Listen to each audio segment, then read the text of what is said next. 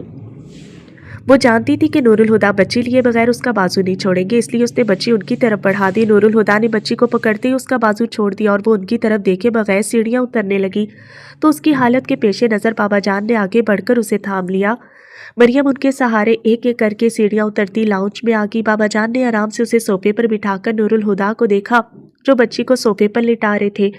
بابا جان ابھی تک صورتحال کو سمجھ نہیں پائے تھے۔ وہ حیران پریشان دونوں میاں بیوی کی شکلیں دیکھنے لگے۔ بچی کو لٹا کر نور الہدیٰ مریم کی طرف آئے جو دونوں ہاتھوں میں چہرہ چھپائے بیٹھی تھی۔ دیکھو مریم، نور الہدیٰ نے اس کی کلائیاں تھام کر کچھ کہنا چاہا، پر وہ ان کے ہاتھ جھٹک کر اپنی جگہ سے اٹھتی دور جا کھڑی ہوئی۔ اب اور کیا دکھاؤ گے نور الہدیٰ؟ جو دیکھا کیا وہ کافی نہیں تھا؟ تم اوور ریئیکٹ کر رہی ہو، وہ انگلی اٹھا کر بولے۔ مریم غرائی، میرا شوہر غیر لڑکی کے کمرے میں راتیں گزارتے اور تمہیں لگتا ہے میں اوور ریئیکٹ کر رہی ہوں؟ اس کے انداز پر نور الہدیٰ دنگ رہ گئے، پھر تیز لہجے میں بولے، ہاں مگر اس کمرے میں کوئی لڑکی نہیں ہوتی۔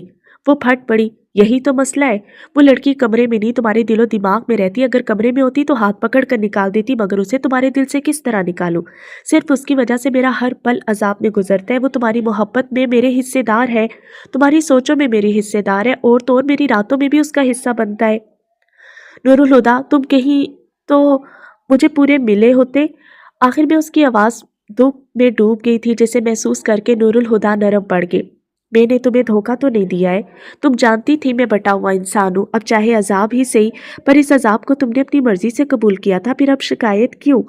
ان کی بات پر مریم کاٹدار لہجے میں بولی، اس وقت میں نے سوچا تھا کہ تم کب تک یادوں کی قبر کو مجاور بنا کر روگے، مجھے پا کر آخر ایک دن اسے بھول ہی جاؤ گے، مگر نہیں، میرے ساتھ ہو کر بھی تمہیں اس کی کمی ستاتی ہے۔ تمہیں کیا لگتا ہے میں محسوس نہیں کر سکتی؟ ان 1.5 سالوں میں ایک پل کے لیے بھی تم مجھے میرے ہو کر نہیں ملے۔ تمہارا جسم میرے ساتھ ہوتا ہے پر روح اس کے آس پاس منڈلاتی رہتی ہے، تمہاری آنکھیں مجھے دیکھتی ہیں پر نظر کو اس کی تلاش رہتی ہے، میری آواز صرف تمہارے کانوں تک پہنچتی ہے مگر سماعت میں اس کی آواز گونجتی ہے۔ سب بتایا تھا تم نے، پر یہ کب کہا کہ مجھے سوگن برداشت کرنی ہوگی؟ بابا جان اتنا تو سمجھ چکے تھے کہ وہ دونوں ملیحہ کے نام پر جھگڑ رہے ہیں، پر جس طرح سے مریم بول رہی تھی انہیں بہت برا لگ رہا تھا، لیکن انہیں سمجھ نہیں آ رہا تھا کہ کس طرح میاں بیوی کے درمیان دخل اندازی کر کے مریم کو چپ ہو جانے کے لیے کہہ دے۔ نور الہدا کو بھی اس کا انداز ناگوار گزر رہا تھا، انہیں شدید غصہ آیا۔ شٹ اپ مریم، کم از کم اتنا خیال تو کر لو، یہ سب ایک مری ہوئی لڑکی کے بارے میں کہہ رہی ہو۔ مری ہوئی لڑکی، وہ کہہ کر استہزائیہ انداز میں ہنسی۔ تمہارے دل پر اس کا قبضہ ہے، تمہارے دماغ پر، تمہاری روح پر، تمہارے احساس پر اس کی حکومت ہے، اور تم اسے مری ہوئی لڑکی کہتے ہو؟ کیا فائدہ ایسے مرنے کا اگر وہ تمہاری زندگی سے نہیں ٹلتی؟ اینی وے، تم شوق سے اس کی یاد میں آنسو بہاؤ، لیکن اگر تم نے دوبارہ میری بیٹی کو اس مقبرے میں لے جانے کی جرت کی تو یاد رکھنا میں بہت برا کروں گی۔ زہر بھرے لہجے میں بول کر اس نے بچی کو اٹھایا اور سیڑھیاں چڑھتی اپنے روم میں چلی گئی۔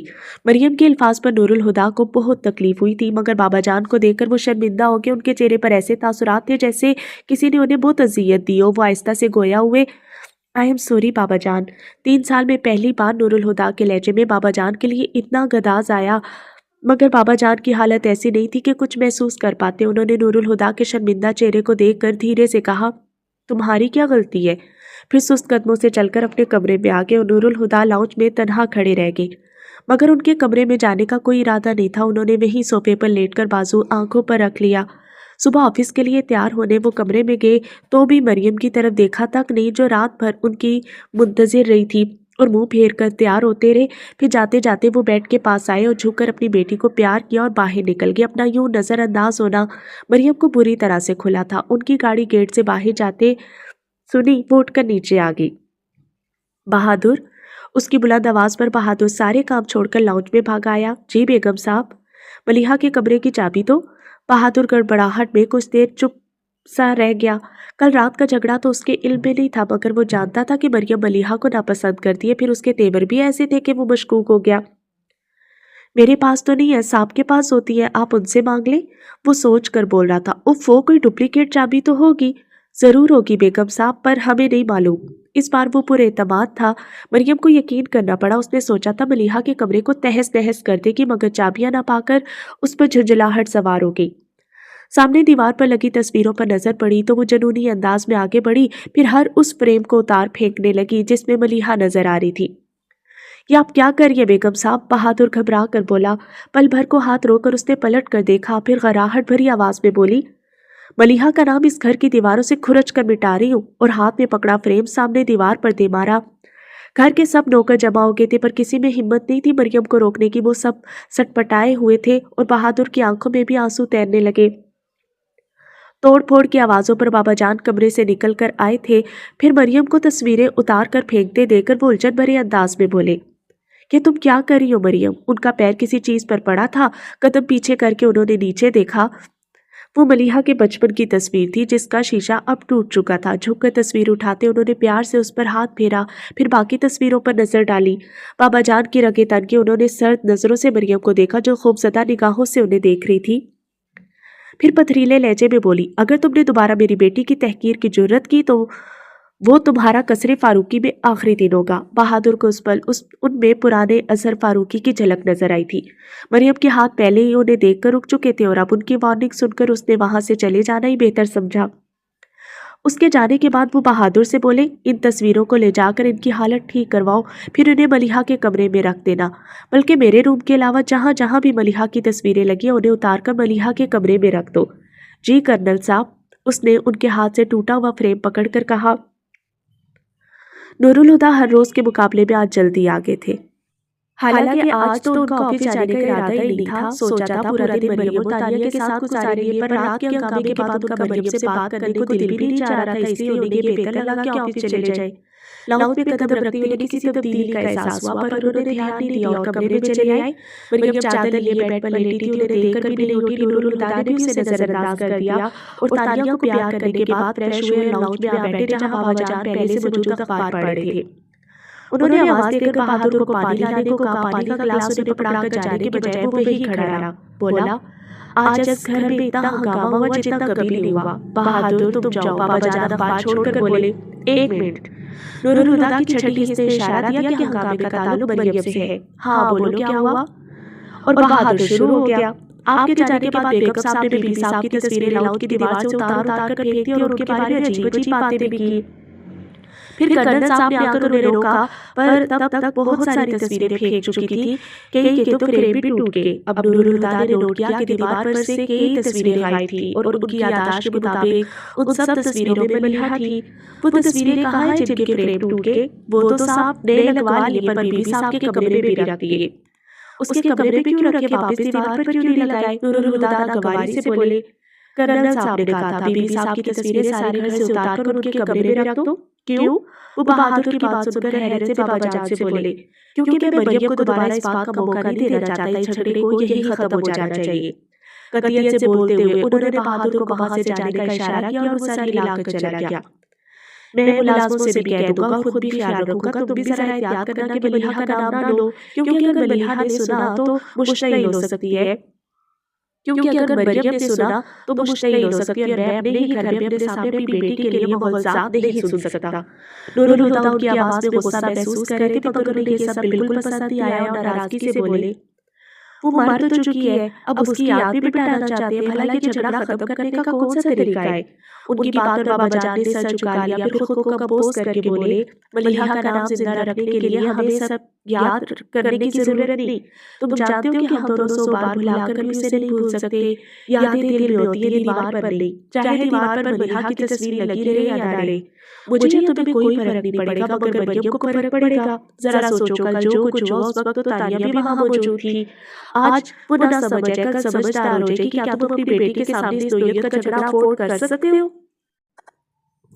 میں یہ سب مریم کے لیے نہیں، تانیہ کے لیے کر رہا ہوں۔ میں نہیں چاہتا کہ اس کا ذہن خراب ہو، اسے دیکھ کر ایسا لگتا ہے کہ میری ملیحہ لوٹ آئی ہے، میں دوسری بار اپنی بیٹی کو تکلیف نہیں دے سکتا۔ انہوں نے نم لہجے میں کہا تھا۔ نورالہدیٰ خاموش رہے، مگر ان کی خاموشی میں متفق ہونے کا اشارہ تھا، اور اس طرح اپنے انتقال کے صرف 3 سال بعد ملیحہ کا ذکر قصر فاروقی میں شجرہ ممنوعہ بن کر رہ گیا۔